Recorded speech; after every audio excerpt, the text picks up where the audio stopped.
on nii lõbus. Ma olen täna saanud 2 täiesti uut kogemust. Ma arvan, et mitte kedagi siin ei koti.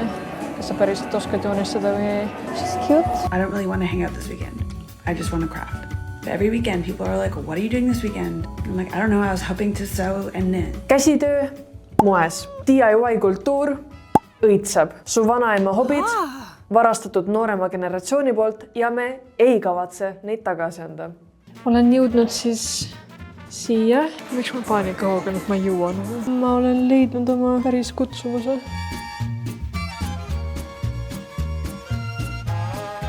Võta kera lõnga ja koo üks küsitav sokk samal ajal, kui sa binge vaatad oma lemmiksarja. Seda nimetatakse self-care'iks, okei? Selles on midagi nii mõnusat, kui sa saad oma kätega tõelise kunstiteose valmistada. Tundub, et noored on sõltuvuses kudumisest, tikkimisest, heegeldamisest ja maalimisest. Kust tulid järsku seltskondlikud käsitööüritused? Koon ja joon, drink and draw, vaiba heegeldamise, kruusi voolimise, unenäo püüdja meisterdamise ja värvi valamise töötoad. Kas see kõik on vastusamm kiirmoele ja ületarbimisele või on siin midagi sügavamat toimumas?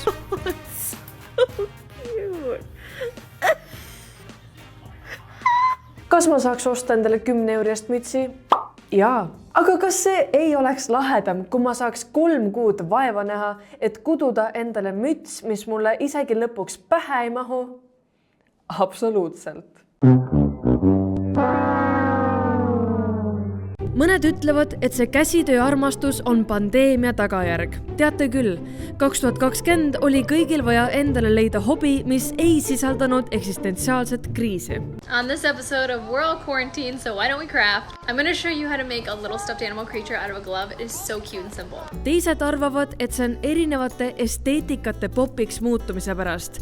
Cozy aesthetic, fairycore, cottagecore, mis iganes core, aga ausalt öeldes ma arvan, et siin ei pea otsima mingit tagamõtet. See on lihtsalt lõbus ja Gen Z saab päris hästi hakkama sellega, et teha vanu igavaid asju või hobisid uuesti lahedaks. Kõikidele tšikkidele, kellel on keskmisest pikemad küüned, siis ära üldse muretse, nagu ei sega isegi. Mis on kõige populaarsemad asjad, mis teil siin stuudios tehakse, kui tulevad külla inimesed? No nagu sa näed, siin riivite peal.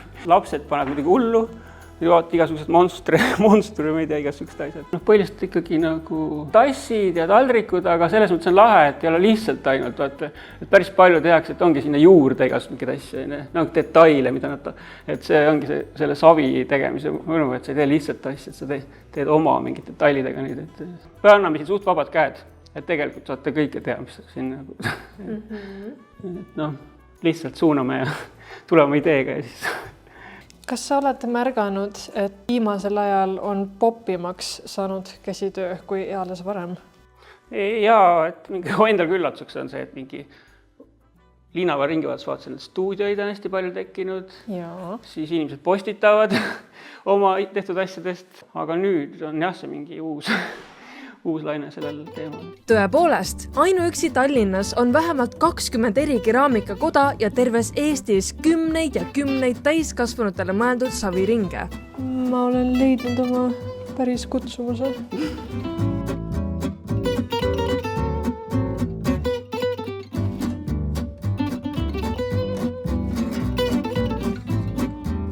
Ma ei tea, mitu korda ma olen olnud täiesti hüpnotiseeritud mingist 2-minutilisest videost, kus keegi heegeldab kõrvarõngaid või tuftib vaipa. Ilmselt natukene muret tekitavalt palju, aga need videod töötavad.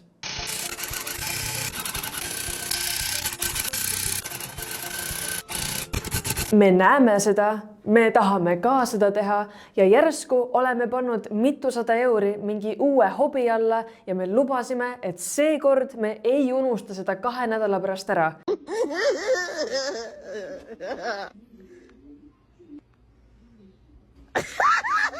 aga miks me nüüd kõik koos seda hakkasime tegema? Käsitöö oli enne selline asi, mida sa pigem tegid kodus 4 seina vahel, mitte purjus peaga võõraste inimestega. Kas sa oled lähiajal pannud tähele, et rohkem inimesi on hakanud käima? Jaa. Meil on see praegu suur murekoht, sest me ei suuda inimesi ära mahutada. Oi, no on ikka probleem, on ju? Ei no jaa, aga no sa mõtlesid, et kunstnikud on sellised introverdid tavaliselt. Et ma ise igatsen ka mõnikord, et tahaks niisugust rahulikku hubast, niisugust koosolemist on ju 10 võib-olla inimest. Aga kui meil siin on järsku mingi 80 või 70, siis läheb veits lärmakaks võib-olla küll, jah. Aga miks sa arvad, et just viimasel ajal on läinud see populaarsemaks? Tead, ma ei oska öelda. Põhjus on väga lihtne. See pakub lahendust ühele väga ebameeldivale probleemile. Sa ei pea nende võõraste inimestega pidevat silmsidet hoidma, kui alles tutvute. Ma arvan, et võib-olla inimesed äkki otsivad mingit stressimaandust või midagi. Sest see on niisugune koht, kus kui joonistamine käib, siis muusika mängib, sa ei pea kellegagi rääkima, ainult sina ja su pliiats. Sa saad täiesti välja lülida ennast. Üks on kindlasti see niisugune, tagasi sinna roots basic asjade juurde. Inimesed otsivad võib-olla rohkem siukseid, sa saad oma kätega teha.